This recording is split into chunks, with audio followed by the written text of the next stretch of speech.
have an explanation for what happened. I have ideas, but here's the story. I'm a freshly graduated high school student on my way to college. During my senior year, I had a job working for my grandfather as a farmhand, more or less a farm manager. He would give me instructions on what to do on the farm without him being there, most commonly feeding the cows. It was early November, and at this time, baseball practice started after school and would last from 3:25 to 5:30. By that time, the sun was almost down when I arrived at work and started getting ready. One day I had gotten dressed, filled up the buckets, and fed the first farm when I realized that I didn't have a key to the other farm. Frustrated, I was forced to pick up 2 buckets at a time and walk them from the fence to the feed trough, a good 40-yard walk. While walking, I was trying to keep myself upbeat and just started to whistle. No real pattern or tune, just something that I came up with. When I came back and put the last buckets in the bed of the truck, I heard something from my neighboring property. It was whistling. Strange, I thought, as no one lives anywhere near that property and it sounded very close. I rationalized it was a mockingbird or something and just kind of went on with my life. The next couple of days I didn't whistle, but the whistling continued. Slowly over those few days it got clearer and clearer until it sounded like regular whistling. Eventually it got louder. When I first heard it, it was very faint. I almost missed it over the crunching of me walking to my truck. In the last few days, I kind of became accustomed to the whistling and kind of expected it. When one day it didn't come, I was a little disappointed. This time I had brought the key and walked up to the gate and started fiddling with my keys when I dropped them into the grass. I said, "Damn it," when I dropped them. I squatted down and started to search for them when I heard a very faint sound coming from the other property. A low groan or gurgle, and it was getting louder. At this point, I wasn't scared but more curious as to what was going on over there. I left my truck parked across from the property and walked a few feet down the road and hopped the fence at the property where I heard the sounds. The land in there goes straight uphill and is heavily wooded all throughout, and the further you go up, the more dense it gets. Looking back now, I made a few big mistakes that could have gotten me hurt. As I walked up the hill, I would occasionally hear the gurgle. It was far up the hill, so still as faint as it was before. As I walked, a bad smell started to hit my nose, a weird mixture of garbage and wet dog or something. I heard something as I was about to crest the hill. "Damn it!" A very dry, low, and quite distorted "damn it" came from a couple of yards in front of me. It sounded like a 60-year-old smoker saying "damn it" very slowly, as if they didn't know English or something. I automatically thought someone was on our property, somewhat angry and paranoid now. I started to move slower. I didn't want this guy to hear me before I could see them. I kept going and stopped and listened when I heard another sound. "Damn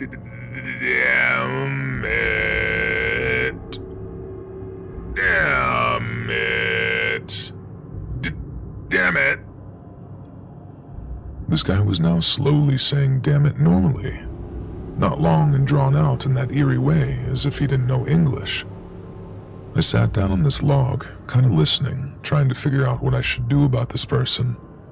He kept saying it over and over, and I noticed his tone was getting higher and his inflection was changing. And it hit me. This guy was perfectly mimicking me. My tone, inflection, literally everything. He even mimicked my frustration when I said it. Angry and kind of scared now, I got up and started to crest the hill. I flicked on my flashlight on my phone. "Hey, this is private property." I was cut off mid-sentence. As I came over the hill, the light barely illuminated this naked figure squatting just a couple of yards in front of me. His eyes were illuminated by the faint glow of my flashlight. I automatically felt that something was wrong. This wasn't a regular person. His neck was longer than normal, and when I came up the hill, he winched his neck and snapped his head to look at me without moving. His eyes were too big, and his head was large and slender. He was squatted in a ballerina-type squat. I looked at his body. He was very skinny. His ribs were showing through his skin. There was a short silence, and like a robot, the man turned in the leaves and slowly stood with his hands next to his side. I was debating if it was even a person. It was far too tall to be a person.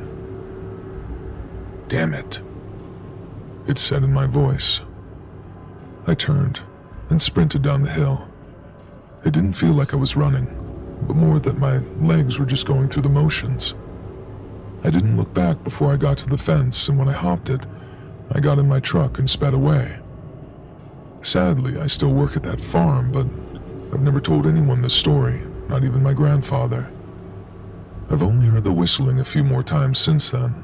I'm not really a believer in the paranormal, and I really try to find an explanation for weird stuff, and believe that this may have just been some weird squatter, but I really don't know.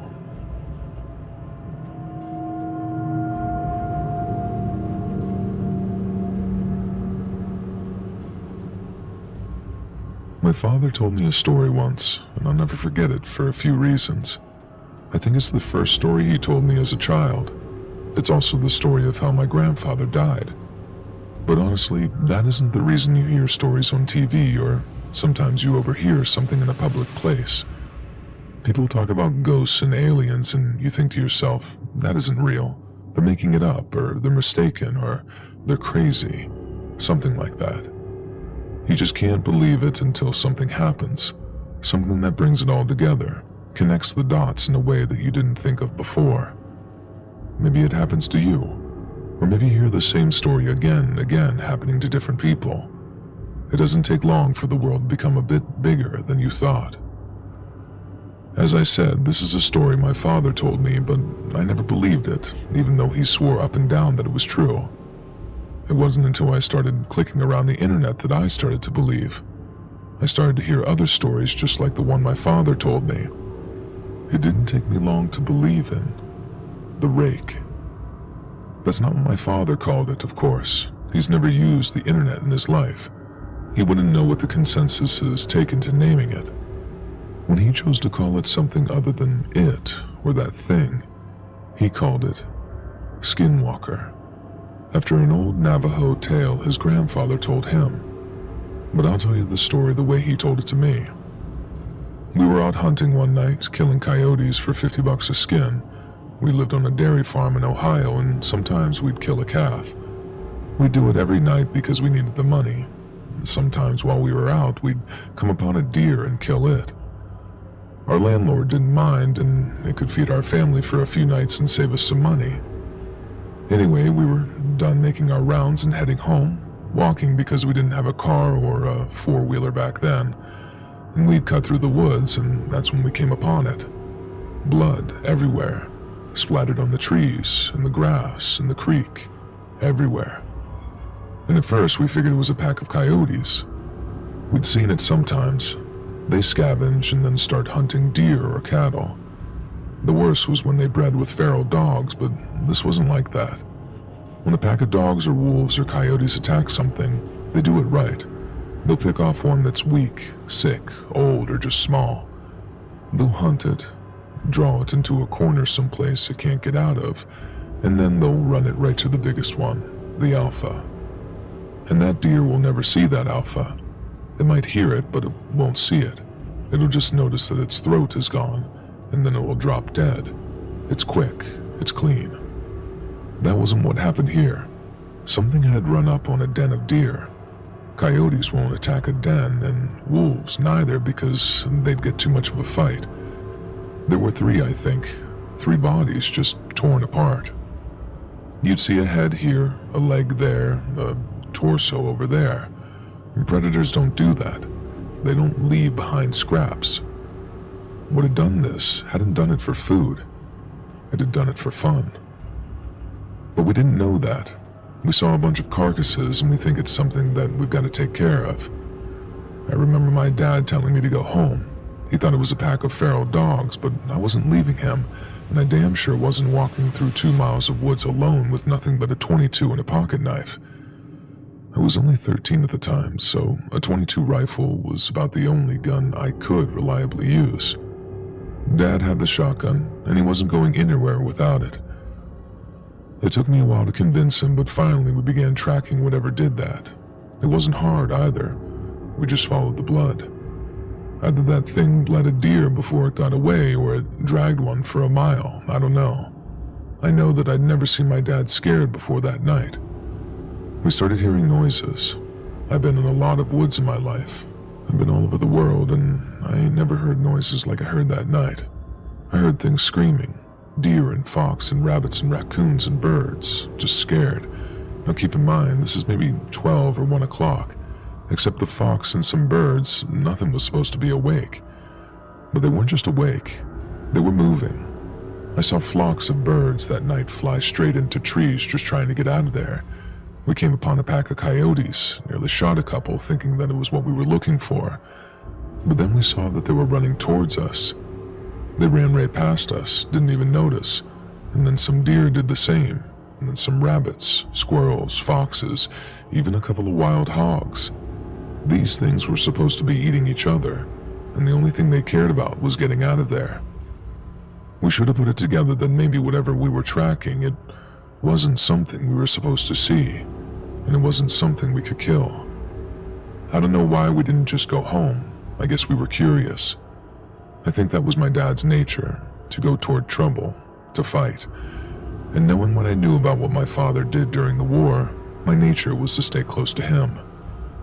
We finally get into an open valley.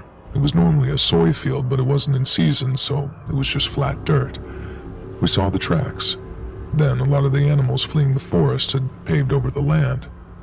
But where the deer blood was, nothing had taken a single step, like they were leaving it for us to find. The tracks were shallow. Whatever it was couldn't have weighed more than 100 pounds, but that didn't mean much. A bobcat weighing around 40 pounds nearly tore my damn throat out once, and all that means is that it's quick and it's hard to hit. So we follow the tracks, and it doesn't take long for us to find where it is. There's this old schoolhouse that sits on the top of the hill. Half of it had been ripped out by a tornado and nobody lived there, not for a long time. We caught homeless people in there sometimes, or druggies looking for a safe place to shoot up. We figured maybe that was it. Maybe it was just some sick kid riding a high. But we didn't think that for long. We get within 50 yards and we hear this noise, a screeching kind of sound. It was sort of made up of 2 different sounds. One a high-pitched screech, another was a low-pitched growl. It was making both at the same time. We get within 20 yards and we hear this sound. I can remember thinking that it sounded like paper being torn apart while someone was swinging water in a bucket back and forth. Dad looks at me, kneels down and whispers, "I gotta stay behind him, 'cause we're about to corner him. Any animal will fight when it's cornered, especially when it's a predator, but we can tell by the tracks that it's just one." He tells me it's probably a single feral dog, probably rabid. The plan is to sneak up on it while it's eating, shoot it, and then keep shooting until it doesn't move anymore, and then slit its throat. If it gets to Dad, it's my job to shoot it or stab it to get it off of him. So he walks up and I'm right behind him, just a tad to his side so I can see what it is. I wish to this day that I hadn't. It was leaning over a carcass, tearing off its flesh and throwing what it doesn't nibble at its side. There's blood all over the brick, glistening in the moonlight. It's pale white, human-looking, but not quite human. It had arms and legs like a human, but it sat like a monkey hunched over. Its hands weren't normal. It had long fingers with claws at the end. So we see that and my dad hesitates. He wasn't about to fire on a person, so he clears his throat to try to get it to turn around. I swear to God, all the noise just ceased. I ain't never heard true silence before that and not after it. But for 2 seconds, nothing. Nothing made any noise, which made it all the louder when it turned around, made this shrill cry and jumped on Dad. He got a shot off. I think he missed it. If he hit the thing, it didn't mind, but it was on him, tearing parts of him off. I start shooting it with a .22 point blank, but it barely bled. The thing, I got off 5 rounds, and then I started hitting it with the gun butt. It wasn't budging. It didn't even register that I was there. It clawed at my dad, taking off bits of his flesh. It started on his torso, ripping off the skin, then it moved up. It tore off his throat, his nose, his eyes. It scalped him. Then it started digging in and ripping off the bottom half of his jaw, the little bones in that tube in your neck, and then his ribs. I don't exactly remember what happened, but somehow my dad's knife ends up in the thing's shoulder, and my dad ends up on my back. I'm running, and by God, I'm running faster than I'd ever run before or after, and I know it's following me. I end up back in the woods, opposite the ones we've been in. I'm heading towards my landlord's house because it's a half a mile away. I can hear this thing screeching and moaning. I hear the tree branches crack and get thrown around. It sounds like someone taking an axe to every single tree I pass. It's cracking so loud and often, but I'm not looking back. Finally, I trip in the gravel. I look up and there's my landlord and a bunch of his buddies drinking around a campfire. I scream and cry and they come over. I'm telling them to call an ambulance and he looks at me, and I'll never forget what he said. "What's that on your back?" he asked me. And just as he said it, he saw one of those god-awful flannel shirts my dad wore everywhere. It was what was left of my dad. Most of his head, his torso, but nothing after the waist. Suddenly we hear it screeching, and he grabs me. My dad gets thrown on the ground, and I'm fighting him, crying because I think we can still save him somehow. But my dad had been gone before I even picked him up. He has to pick me up and throw me inside before I come with him. He and his buddies were all inside and they're locking doors and getting guns ready. The landlord looks at me asking, "What happened? What happened?" But I just don't know what to tell him. He pieced enough of it all together to understand that there was something dangerous out there. All the lights in the house are on and someone calls the cops, and they'll be there in 15 minutes. We look outside and see it walk in front of the fire they'd made. I don't know what it is. One of them says it looks like an ape, and suddenly something goes through the window. We shoot at it, but it ain't the thing. It's my landlord's dog. Just the body though, not his head or legs. And we start pushing things in front of the door and windows when we hear something in the garage.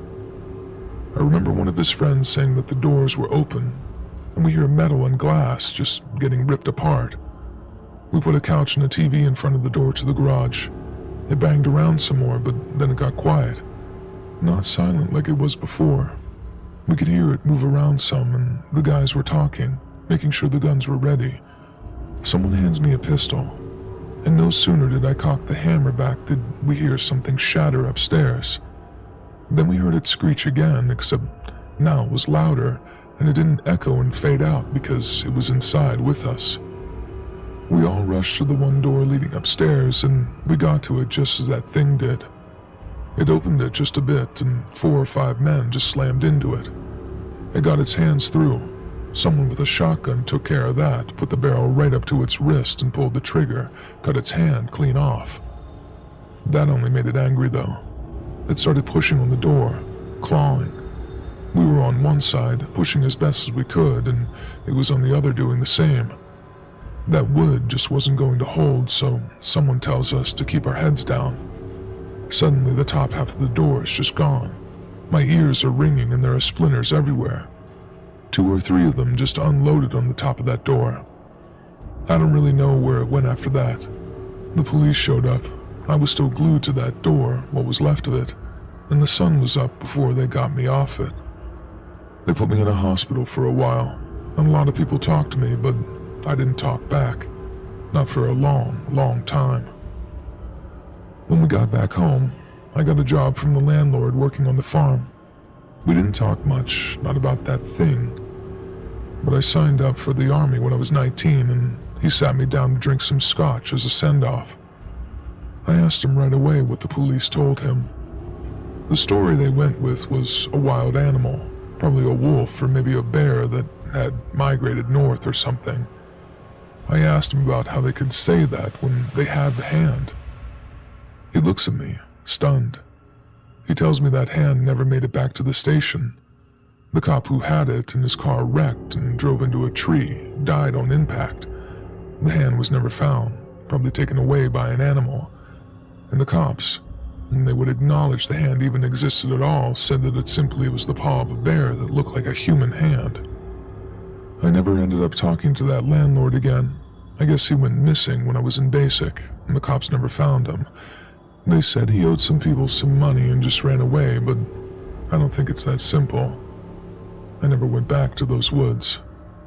I wouldn't, even if I had the whole goddamn US Army at my back.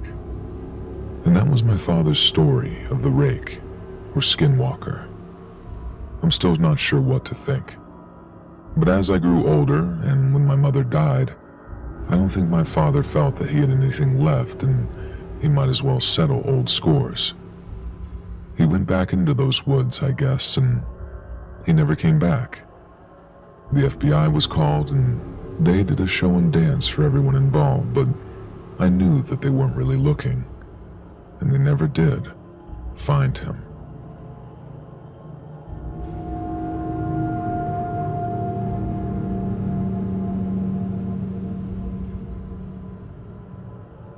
In the summer of 2013, I decided it was time to kill coyotes for that sweet, sweet fur. I grabbed my bare bones basic AR-15 that I got for cheap. I like the way an AK slings a fix, so I ghettoed a sling point to put on the barrel. I slung it on my right side around my neck, messenger bag style, and took my ATV up to a cabin on the mountain. Upon arriving, I took the key to my ATV and started looking around. I had been throwing squirrel and rabbit guts into the woods to attract predators. Checking my bait, I found it all gone, and a strange feeling persisted. The guy who lives on the mountain just down the road left in his car just as I decided that I should look around in the woods. Every time I stepped, I kept thinking that I heard another footstep shuffling through the grass and brush.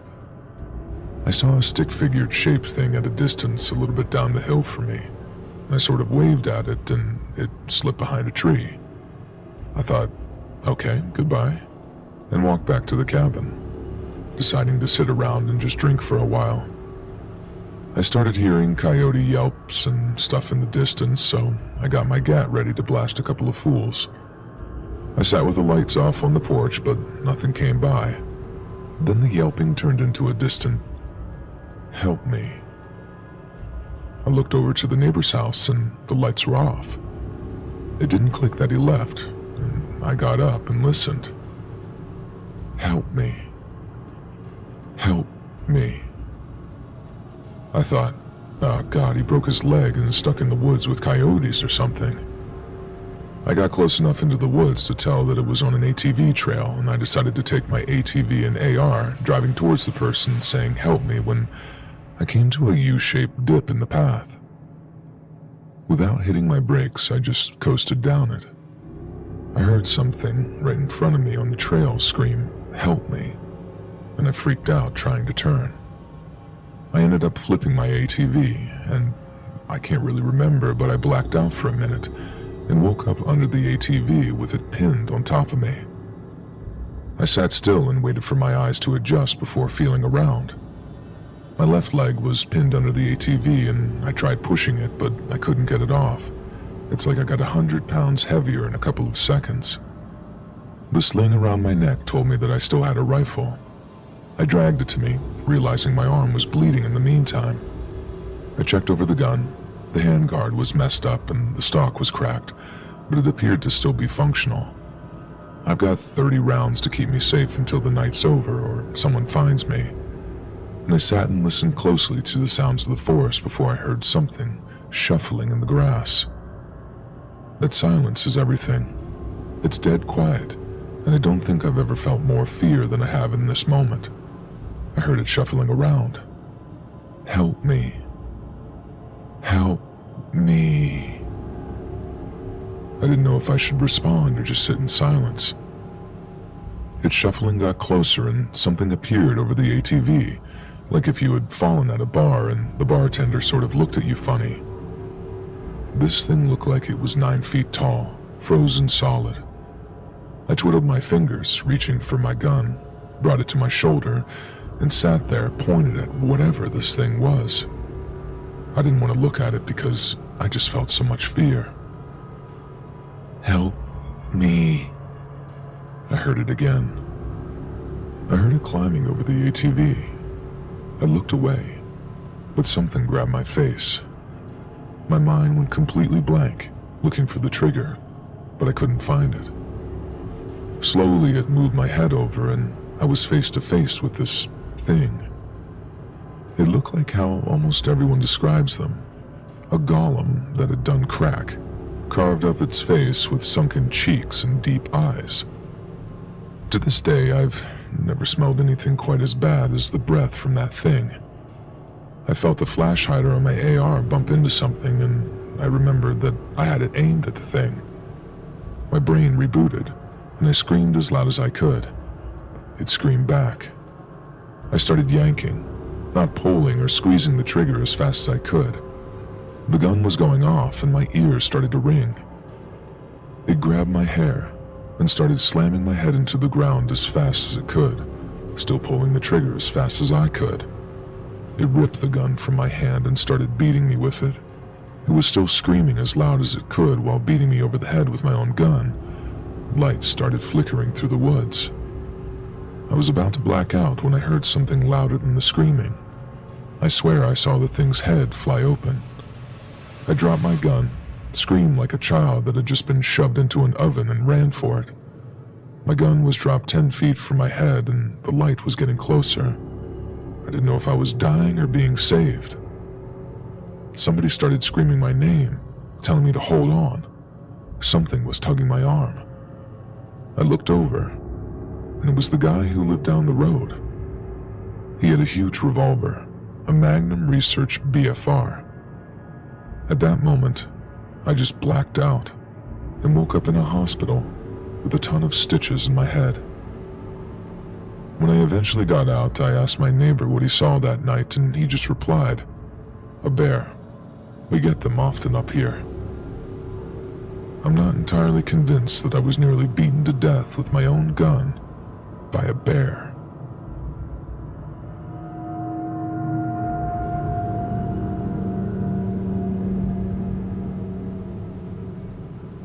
It was around November of last year, and I just moved to Washington State, being new to the area.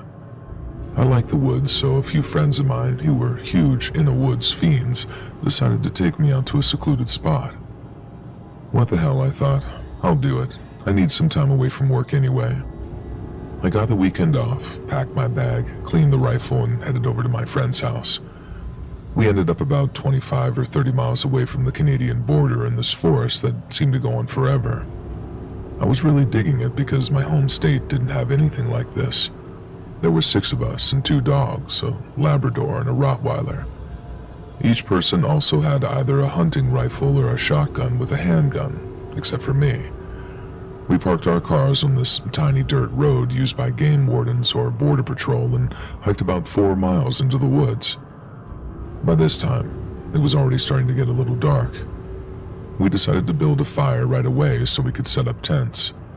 2 of the group and 1 of the dogs went out to gather wood while the rest of us started setting up the tent.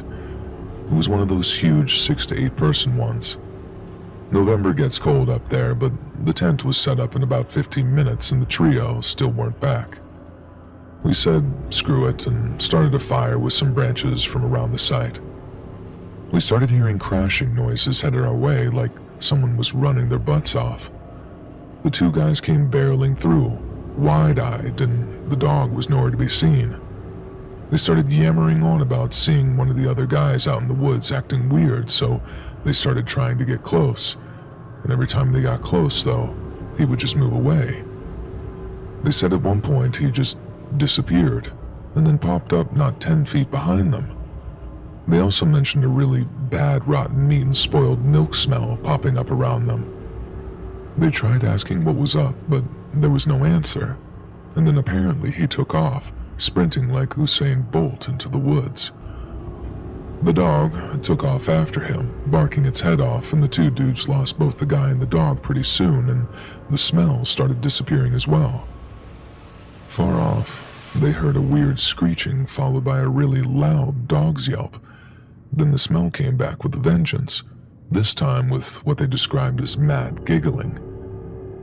They got out of there and back to the camp, and they got really angry at the dude, but all of us who were there vouched for the guy, and so pretty soon we were all weirded out but still thought that it was just this really messed up elaborate joke.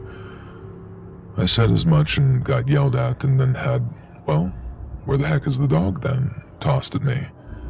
Good point. And at this point though, the sun was already well on its way down, so we built the fire up and brought out some Coleman lanterns as well. All of us huddled around the fire, eating MREs, and our guns were at hand. About 15 minutes after dark, the remaining dog, the Rottweiler, kind of perked up and started growling, and I mean, they were really aggressively growling as well. The smell popped back up, and the guys were not wrong about that smell. I had smelled rotten deer carcasses that have smelled fresher than this. Weird groaning started up, and you could hear branches and leaves cracking around the perimeter of our camp. The noping intensified all around, and the dog was going ballistic, so one of the guys with a shotgun, Greg, stood up and fired off 3 rounds of buckshot randomly into the woods.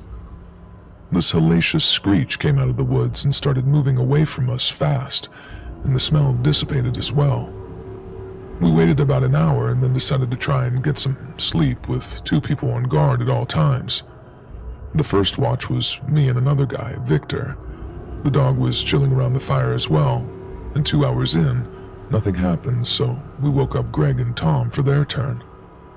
After being asleep for a little while, I woke up to that smell, and Greg was yelling his head off.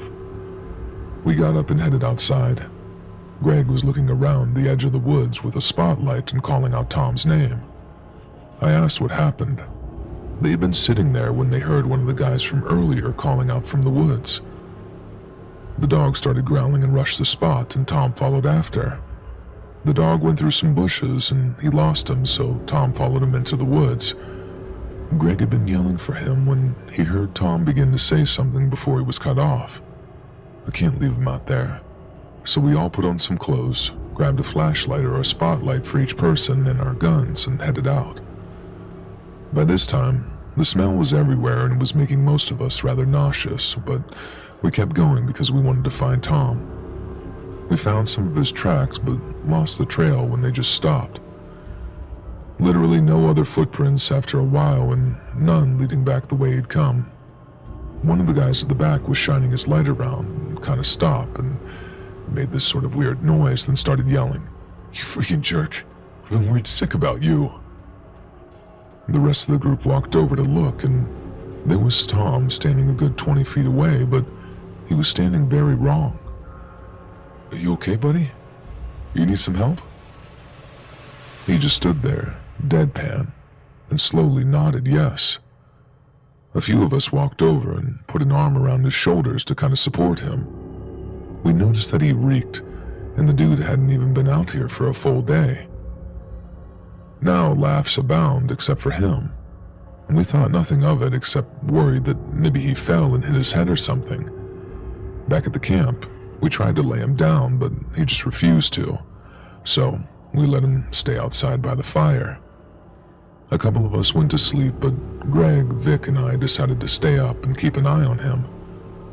Watching him, he did weird jerk muscle spasm type things every now and then, very creepy stuff. We thought that it might be something serious. He was mostly quiet and slow to respond to things until it came to food. We gave him an MRE to eat and he only ate the meat out of it. We shrugged it off and then he got up and started moving around, very jerky-like, looking towards the woods. He asked us if we wanted to come into the woods with him for firewood.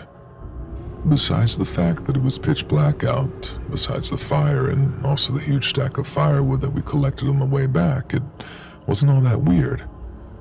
He jerked something like a shrug before walking weirdly into the woods, and at this point, we were on guard and didn't try to stop him.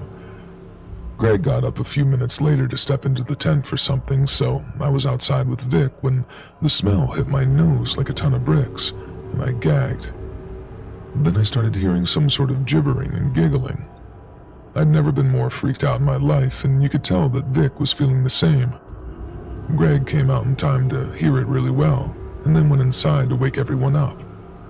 He froze at the tent flap and then started cursing, which woke everyone up. I didn't know why he was cursing, but it was working.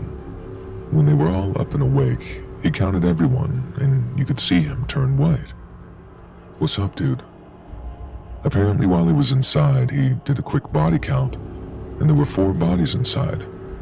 Someone, or something, had been chilling in our tent without us realizing that it had gotten in. We lost it hard at that moment, and then everyone started asking where Tom was. At this time, the gibbering gets louder, and you can hear a bunch of nonsense moving through the woods. We hear Tom's voice calling at us from the woods to come help him, but it's all off key, and every now and then he would start giggling.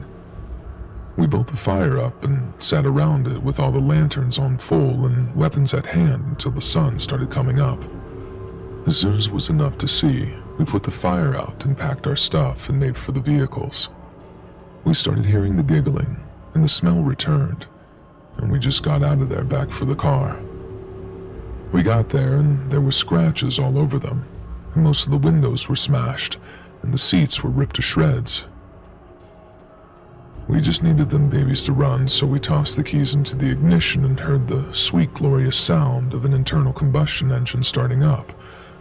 We tossed our stuff in, got in, and sped out of there.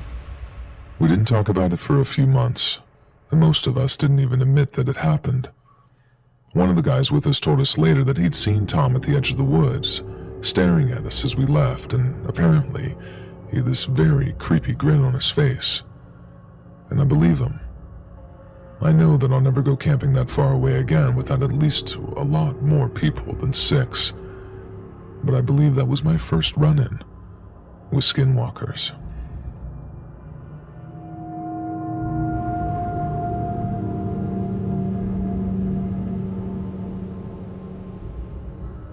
I'm 21 and a college senior from Connecticut.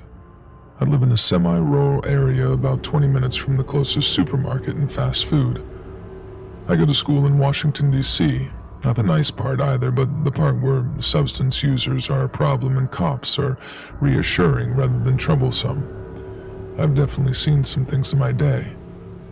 It would be good to mention here that I'm not some glandular freak. I'm 6'1" and 240 pounds, most of it muscle, and Lord knows that I could drop 15 pounds or so. I love to smoke, drink, and eat, sue me, and being the good student that I am, I picked a real major, accounting.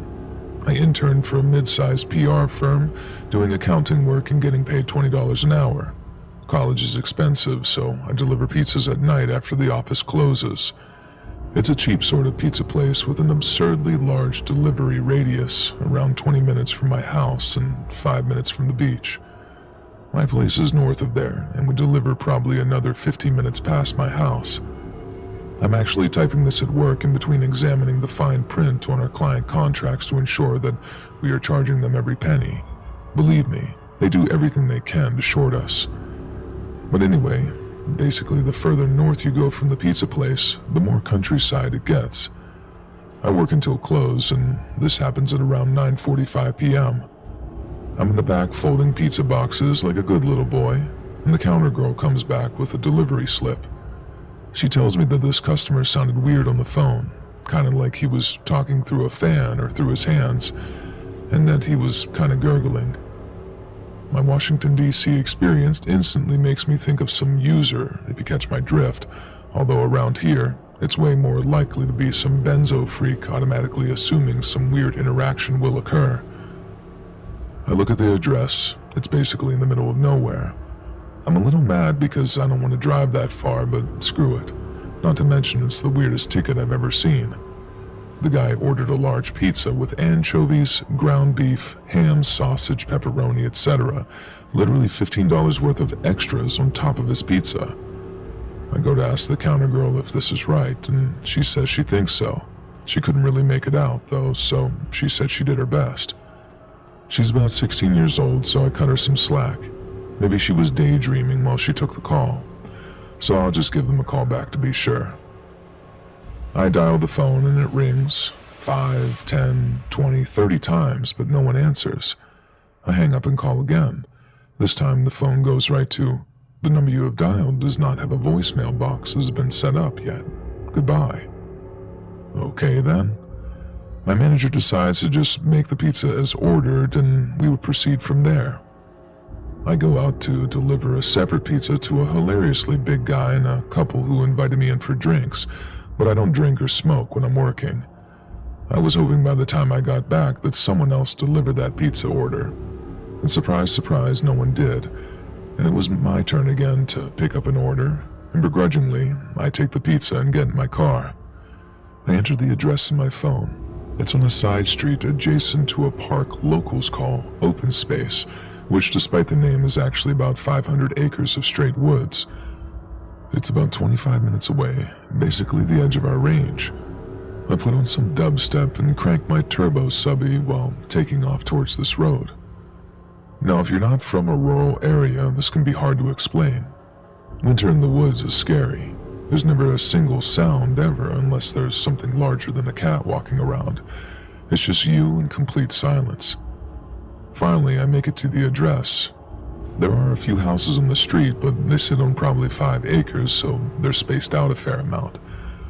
I'm looking for number 1134. I pass 1130, then a long stretch of road of nothing, and then it picks up again at 1144. What the heck? I just want to get this over with and get the next delivery without getting attacked by some pillhead over something as small as a pizza. I try calling their number again, and it rings and rings, and then stops ringing. Wait a minute. Someone picked up, but there's no voice. Instead, I hear a buzzing or a humming sound. It hooked up to my car stereo, and it's getting louder and louder until I just hang up because I don't want to ruin my speakers. The windows are fogging up at this point. I'm pulled over between 2 of these houses right when I roll the windows down, and I am overcome by this odor of decaying trash like driving through Newark, New Jersey. It's so gross. I put the car in first and start pulling towards the next house, trying to escape it. At the end of the driveway, there's a stanchion with a light on top. The plan was to pull into this house and knock and ask if maybe they gave me the wrong number over the phone. That would make sense for these kinds of people. I'm probably 100 feet away when I see someone step out of the darkness and into the light at the bottom of the driveway. I sigh. Thank goodness. It's the guy that ordered.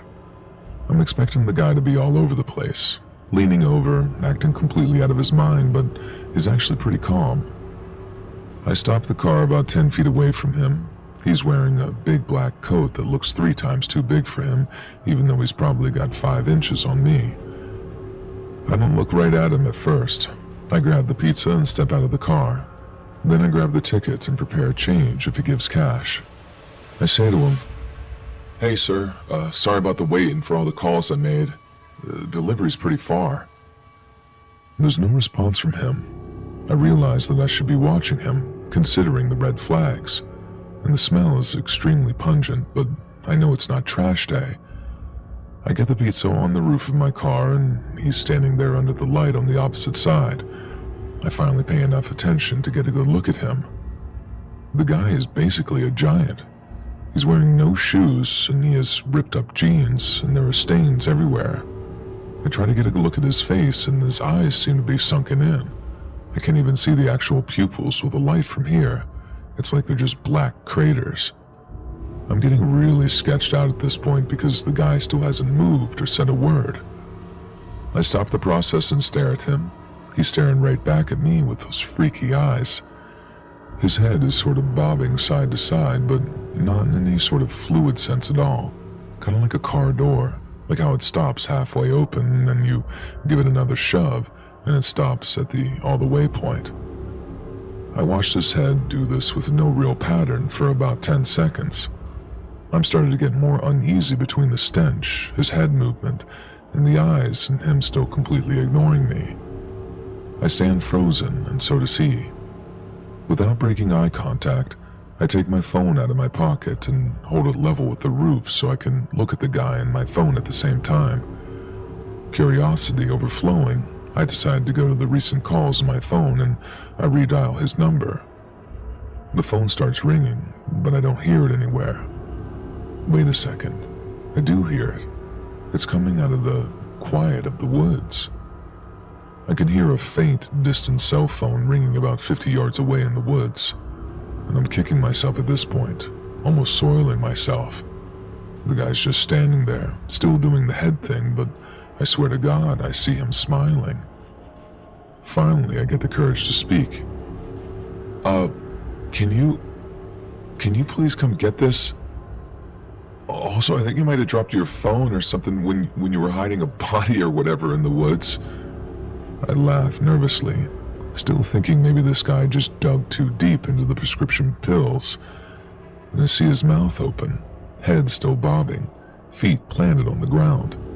He makes a sort of low, guttural, quick grunt, and then a high grunt, and then a low grunt, and they're sort of soft, kind of like someone clearing their throat.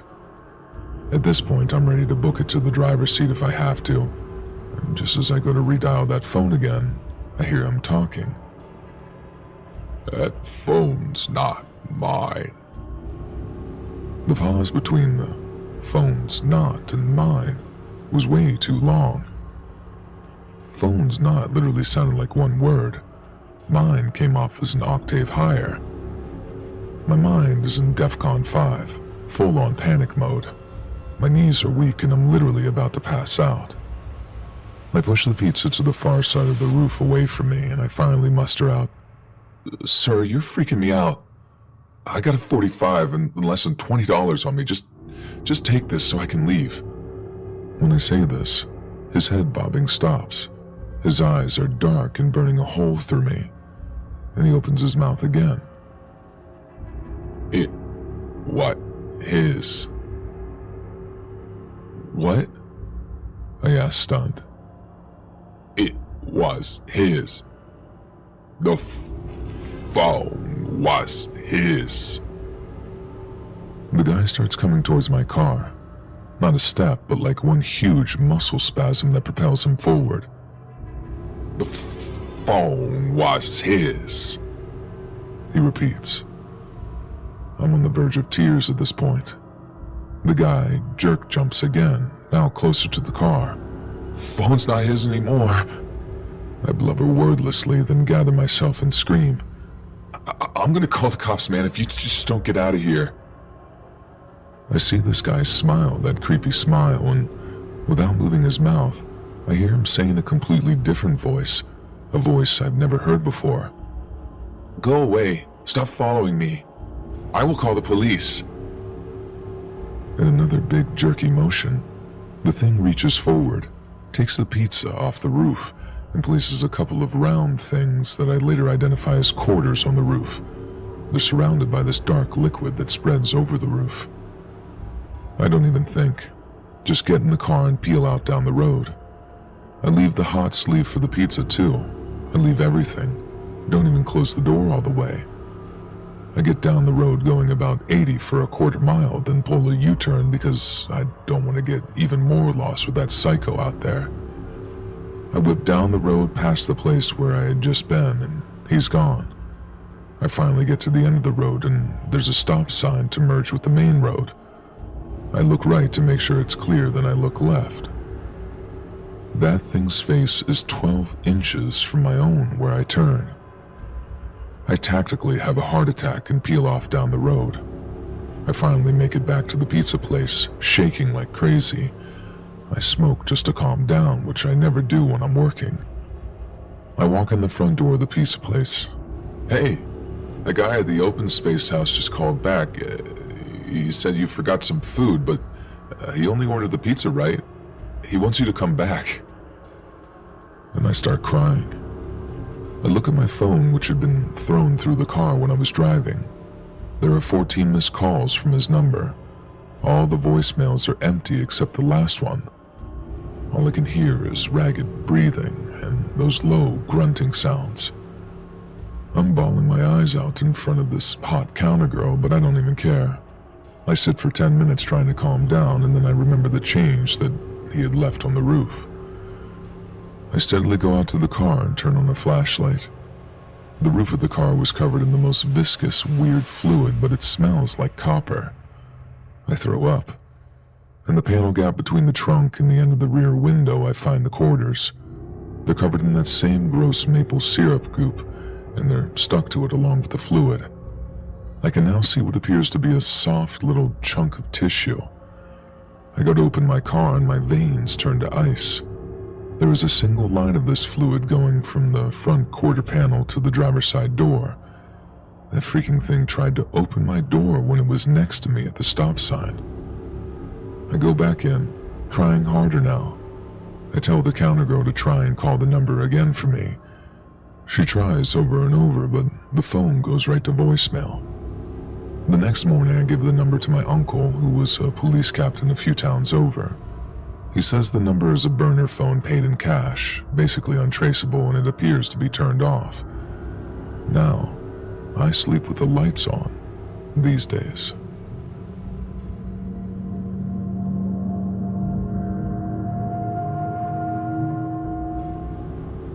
I was 23, stalking in the woods in the Ozarks of Arkansas, to be exact, with some new gear that I had been saving for months. Boots, a tack vest, even a mil-spec gas mask. It was like Christmas being where I was and wanting to field test some personal prototypes. I had my nugget on hand. It wouldn't do much against the big bears, but it would ruin any snake, stray dog, or cougar's day right to hell. I had a bunch of strippers and 2 clipazines I built, and I wanted to field test them in my pouches. I got some rolled up targets stuck in my loops and a light complement of survival gear. Compass, topographical map, thermal blanket, extra undies, MREs, canteen, and camelback, the works. Basically prepared for the inevitable invasion of any type. I was having a great time romping around the woods, playing with my field of view and the mask, testing the reliability of the clipazines, and generally having fun.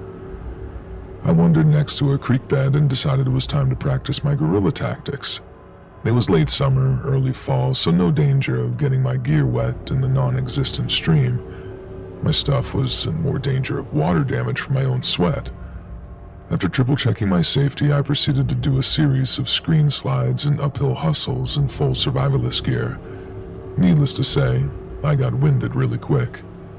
I stood panting in that dry stream bed and decided to check my position with my topographical map and compass so I could set a course for home. In the middle of reorienting myself, I caught wind of a smell. At first, I thought it was my sweat, but the funk quickly evolved into something worse. A dark undercurrent of rot, deep notes of animal musk, a bassy score of raw garbage punctuated by garlicky timpani, and a thick black score of something between skunk and onion sludge. I went into straight operating mode, popped an Addy from my pouch for extra focus, pulled the clipazine from my nugget. It seemed to be working fine, but if I was going to have to shoot something, I prefer not to have any risk of jamming. The smell made me gag, and I nearly puked up that Addy tablet. The smell was that strong at this point.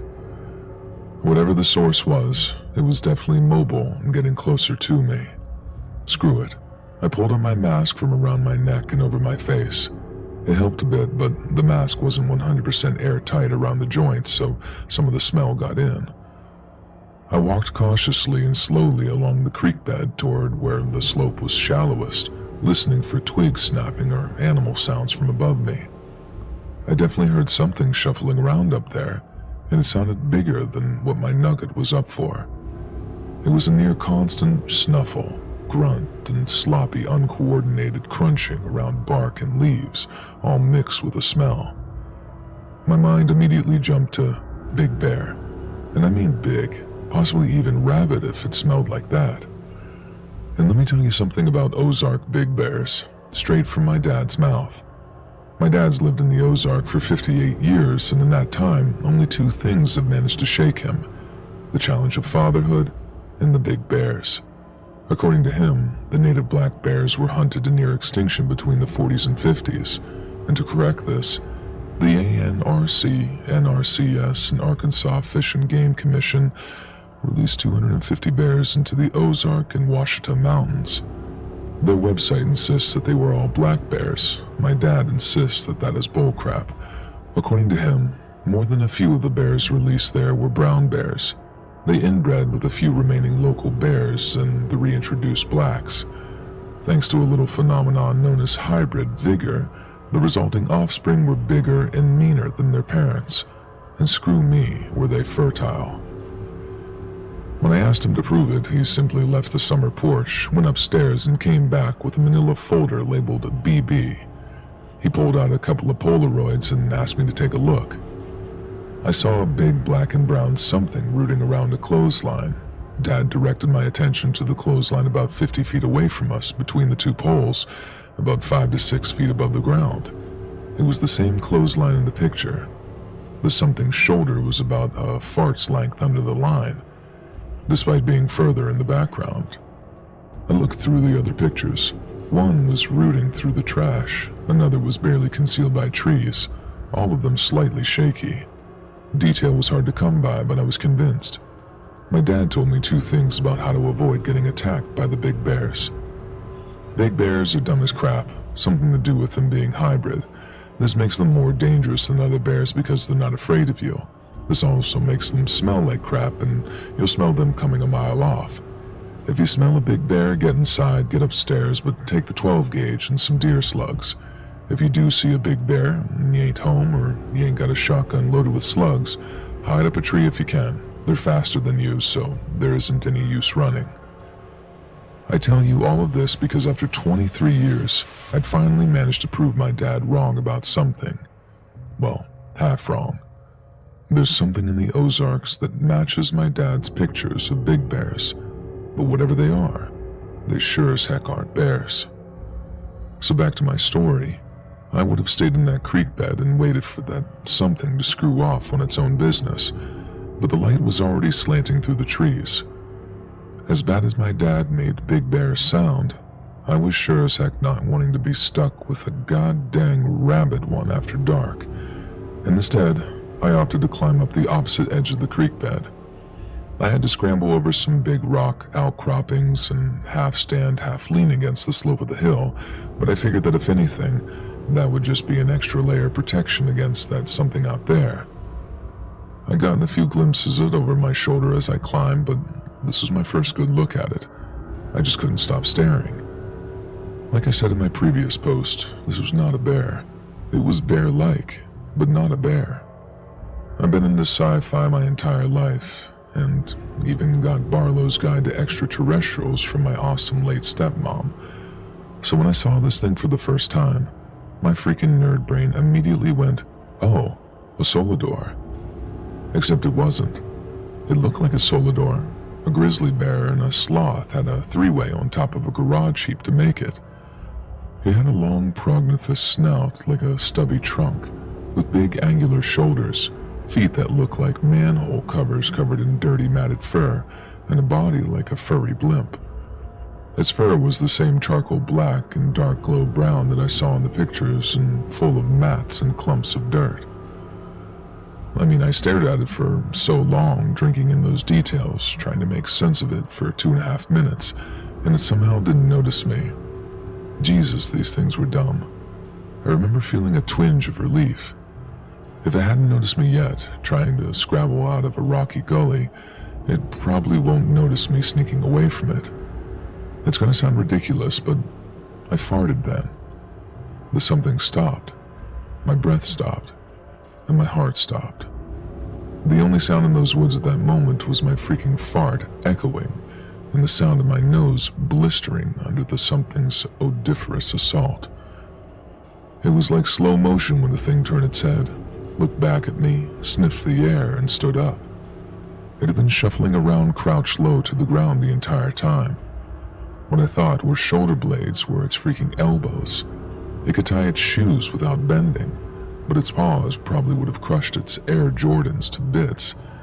They were like trash can lids. It sniffed the air again and coughed or barked like it was asking me a question. It sounded like gorp. I swear on my mom, that's what it sounded like. Gorp. So there I was, the idiot who didn't listen to his dad. The awkward cringe lord who freaking farts when he's trying to sneak away from a freaking gorp. I aimed at it in center mass, and I fired. It didn't thwack into the gorp because, hey, if you're gonna die, might as well give your killer a stupid name in your head, right? Instead, the shot thwomped, if that makes sense. There was a puff of dirt and hair when it thwomped, and bless my luck, the gorp actually flinched from the impact. I waited to see blood. I guess the gorps are so covered in nasty flea-ridden hair mats that over time, their poor hygiene gave them natural body armor because I didn't see any red at all. What it did do was rear up and gorth at me, a low growl that had my colon deciding that it was a warning because it was producing bricks enough to construct a barricade. I worked the bolt and fired another shot, this time at its ugly sloth bear elephant-looking face, and this time it did thwack, and so did the dirt a few feet to the thing's left because it ricocheted off its skull. The thing stood there staring at me like it was too dumb to realize that it could have just stood in the stream bed and grabbed me by my face while I pelted it with useless bullet after bullet. I yelled at it and fired a third shot in any direction at all, trying to scare it off. The gorp, or gorth, or big bear, or whatever it was, dropped to all fours, lurching forwards towards me. Then I did a 180 and shuffled away. It worked. I stood there until the sky turned blue to orange before I snapped out of it and tactically retreated back home. When I got back, I told my dad the story. I probably should have mentioned that I was visiting him for a few days. He could probably smell Big Bear on me, so it was no use lying to him. When I got to the part about what the big bears really were, he refused to believe me. Then he got pissed at me, locked the doors, and camped out upstairs for the rest of our visit. I had to freaking bring him beer from downstairs when he started to talk. The weird thing is, as scared as he was and as weirded out as I was seeing him that scared, I wasn't scared myself. I remember that very clearly, not being scared at all. I guess you could say I was just too interested or curious to be scared because if I was scared, I would have just bolted away, and I'd probably be typing this from inside of a year-old gorp turd. If I had to guess, that Adderall I popped probably kept me from switching into run home scared to mama mode. Well, that's how I met a gorp and lived. I hope you enjoyed the story. Like and subscribe for more. Thank you for wandering the foggy paths of Mystmoor with us. Stay curious, but beware what you may uncover in the mist. Farewell, brave souls from Mystmoor Mysteries.